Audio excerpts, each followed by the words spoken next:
arată mai bine în realitate decât toate pozele pe care le-am văzut de pe internet. Cred că sunt un pic, să zicem așa, păcăliți de senzația anterioară. Nu suntem la primul pliabil de la Google, dar Pixel 9 Pro Fold e foarte interesant. E foarte fain. Prima senzație pe care o ai, prima percepție e mult mai subțire decât credeai. Uite lângă un 9 Pro XL pe care ți l-am arătat recent. E cu 2 mm, poate mai gros, dar este și foarte ușor în mână. Este încă un telefon pliabil care poate fi folosit în viața de zi cu zi ca un smartphone obișnuit, pentru că ai un ecran principal de 6,3 inch în diagonală, high refresh rate, AMOLED, tot ce vrei. Evident, partea cea mai spectaculoasă se întâmplă când faci asta. Și dintr-o dată ai un ecran de 8 inch 1 pe 1. Asta am vrut să-ți arăt. Mi se pare spectaculos cât de departe am ajuns în 2024 și avem telefoane pliabile care au ecrane atât de mari și de frumoase, dar mai ales în formatul ăsta pătrat. Îmi plac ecranele pătrate. Nu știu dacă sunt singurul. Aș vrea să spuneți și voi, poate la comentarii, dacă preferați ecranele lunguiețe sau pătrate, pentru că ochii noștri nu sunt puși așa. Și atunci un ecran mai lat ne ajută, ne obosește mai puțin, indiferent ce am face. Acum, de ce mă interesează ăsta și nu un Magic V3, spre exemplu, de dincolo de la Honor, pe care ți l-am arătat recent? Păi, eu cred că sunt arome diferite ale aceluiași ecosistem. Dacă vrei aroma de bază de la Android pentru ecran pliabil, ăsta este. Ăsta este un telefon făcut de Google pe Android și care promite până la 7 upgrade-uri majore de Android. Asta înseamnă că ar trebui să te țină cel puțin 7 ani în teorie. Nu știu cine o să-l țină 7 ani, dar e un telefon rezistent. Au învățat toate lecțiile, toate greșelile și acum au un telefon metalic, un sandwich de sticlă cu balamaua asta foarte subțire, pe care am mai văzut-o. Seamănă cu ce am mai văzut și pe Fold, dar și pe Magic. Uite cât de subțire e. Însă ce mi s-a părut spectaculos este că nu mai intră nimic aici între ecrane. Asta e o chestie importantă la capitolul ăsta al ecranelor pliabile. Ani de zile am avut pliabile care atunci când le închideai, rămânea un pic de spațiu aici, se fereau să facă acest pliu, această chestia asta de cea din mijloc unde se îndoaie. Și acum, când îl închizi, se închide complet. Dintr-o dată, telefoanele acestea sunt mult mai atrăgătoare pentru cei ca mine sau ca tine care încă nu au trecut complet la pliabil. Sunt încă pe margine. Încă mai folosesc un telefon de dimensiune, să zicem așa, standard, între 6.3 și 6.8. Să ai un 6.3 cu încă un 8 e o treabă faină. Acum, apar niște limitări. Bateria la Pixel 9 Pro Fold, sper că ai zis bine numele, că este foarte lung. Ia, Pixel 9 Pro Fold, da mă, nume lung și la Google. E de doar vreo 4500 și încărcarea e doar pe 21 de W. Așadar sunt un pic conservator cu bateria. Nu este cea mai mare, am văzut baterii de 5000 puse pe pliabile fără probleme. La vreo 4500, nu știu dacă o să țină toată ziua dacă îl folosești intensiv. Acum, Androidul este mai bine optimizat aici pentru că, evident, este făcut de Google și merge pe procesorul lor. Au un octa-core numit Tensor G4, care este responsabil mai degrabă de foarte multe chestii de AI. O să ți le zic imediat pe scurt. Dar una peste alta, e un sandwich de sticlă cu metal, niște ecrane faine, un telefon care poți trăi, pe care poți să îl scoți pe ăsta din buzunar și îl bagi pe ăsta în locul lui. Încape în buzunar și nu te doare sufletul că îl bagi acolo. Asta este avantajul sticlei și metalului. Apropo, uite-l cum arată lângă un 15 Pro Max. Este mai compact.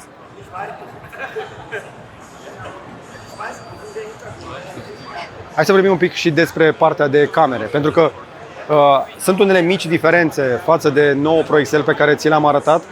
Avem o cameră aici de 10 megapixeli pe față. Să vedem un pic și cât de bine ne vede, sunt tare curios. Chiar dacă dai un pic de zoom, este același senzor de 10 megapixeli. Vai cât de procesată e poza. Hai că a intrat AI-ul. Multă procesare acolo. Însă, partea cea mai spectaculoasă se întâmplă atunci când întorci. Dar pentru a testa camerele mari, ca să le vedem camerele mari, hai să întoarcem, să deschidem complet și să întoarcem camera.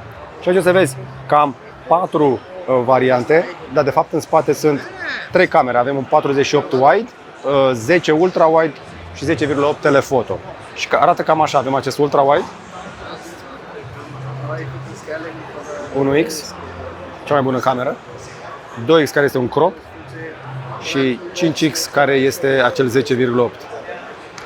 Sincer, în cea mai mare parte a timpului, cu siguranță vei folosi camera 1x pe care vei putea face cele mai multe chestii, pentru care modul acesta Add Me, pe care ți l-am mai arătat, în care poți să adaugi oameni în poză, poze cu expunere lungă, funcțiile de portret în care o să-ți facă efectele de bokeh, poze de noapte, panorame și alte chestii. Iar pe partea de filmare, evident, așa cum te aștepți, ai la dispoziție 4K, 60 fps și sunt tare curios dacă mă las să trec în 3 toate ce am dat rec. Yes. Am văzut aceeași chestie și la Honor, mă bucur că o văd și la Google. În momentul acesta avem telefoane care îți permit să filmezi pe toate camerele, pe toate variantele, să treci între ele în timpul înregistrării. Asta este partea de camere și, din nou, partea cea mai spectaculoasă se întâmplă în procesare. După ce ai făcut poza, avantajul este că pe un ecran atât de mare poți să mai faci editare, poți să faci alte lucruri, dar poți să faci și gaming. Și aici sunt demonstrate niște jocuri. Apoi partea de widgeturi. În Android, știi deja, avem widgeturi de foarte multă vreme, deci e fain să vede un calendar. Ai partea de căutare, iar pe partea de căutare ai inclusiv funcții de căutare pe orice vezi pe ecran. Ai și Gemini la bord. Acum, sincer, vreo 2 ani ar trebui să ai Gemini, dar nu știu ce faci după aceea.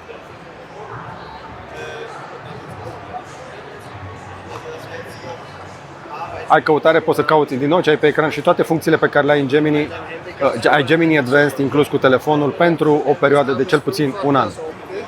În rest, este un Android, dar este un Android curat. E un Android care se mișcă bine și din experiența mea cu 9 Pro XL, e un flavor foarte fain de Android care îți dă o percepție și, din nou, nu vreau să pară că sunt înclin într-o parte sau în alta, dar îmi dă senzația aia că este acel pliabil pe care l-ar fi făcut Apple și ar fi pus Android pe el. Cam acolo este senzația. Calitate excelentă a fabricației, sistemul de operare super fluid, camere foarte bune, dar nu excepționale. Cele mai bune sunt pe 9 Pro XL, pe blocul ăsta de cameră, și un preț foarte competitiv.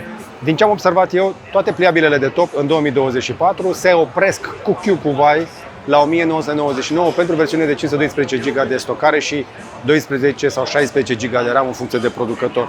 Iar Google se poziționează fix acolo cu niște mici discounturi. Au avut discount pe la lansare, o să mai vină cu niște discounturi. Eu cred că undeva între zona între 1600 și 1900 în 2024 ai opțiuni serioase pe piață. Și acum întrebarea este: de ce ai alege ăsta versus un Fold 6 de la Samsung sau un Magic V3 de la Honor? Păi, în primul rând, 7 ani cu o dată de upgrade-uri și Android curat de la Google. Nu este cel mai subțire, nu are bateria cea mai mare. Pe partea cealaltă ai un ecran un pic mai mare, o baterie care se încarcă ceva mai repede, dar cu AI-ul Galaxy, care, evident, după vreun an și ceva, va trebui să începi să plătești oricum abonament și la el, dar te vei bucura în continuare de ceea ce știi să facă oricum un Android bun, camere ok. Cel mai spectaculos însă și din testele noastre și din tot ce am văzut pe aici, rămâne acel Honor Magic V3, care are și el Google, are camere excepțional de bune, dar este extrem de subțire și face nebunia aia cu scăpatul pe jos și cu băgatul mașina de spălat de care nu ai nevoie până ai nevoie. Și atunci, unul din ăsta care este certificat la praf și umezeală, sincer, nu știu la submersie cât ar trebui să reziste, deși ei spun că este IPX8. IPX8 înseamnă că poți să îl scapi în apă și apoi să-l iei fără probleme. IPX8 este o certificare foarte bună pentru un pliabil. Începem să vedem așadar îmbunătățiri la capitolul acesta pentru telefoanele astea pliabile. Care este cel mai bun pentru tine? Hotărăște tu. Era să-mi scape o chestie importantă. Ce mi-a plăcut foarte mult la telefonul ăsta este că are senzor de amprentă pe cant. Eu în continuare rămân fanul senzorului de amprentă aici, la deget. Ce poate fi mai simplu și mai natural decât să-ți deblochezi telefonul cu amprenta? Asta știe și cu deblocare facială, iar la Pixel 9 Pro XL senzorul de amprentă este în ecran. Cam atât despre Pixel 9 Pro Fold. Este doar un prim contact. l-am pus așa, am pus mâna pe el pentru doar câteva minute. Este un pic aglomerație și bătaie la standul Google de la IFA Berlin 2024. Mă bucur că Google intră în piața asta de telefoane și ia în serios inclusiv piața de la noi, unde de acum aceste telefoane sunt disponibile, dar nu am încă o dată pentru Pixel 9 Pro Fold în România. Deocamdată e disponibil în vestul Europei, urmează să vină și la noi, nu știm încă ziua. Dar dacă ne urmărești, cu siguranță o să afli dintr-o ediție viitoare Curiosity sau din alte clipuri de aici, de pe YouTube sau de pe social media. Dacă ți-a plăcut, dă un like, un share să vadă și prietenii și un subscribe dacă nu ai făcut-o deja și până data viitoare să vă fie numai bine!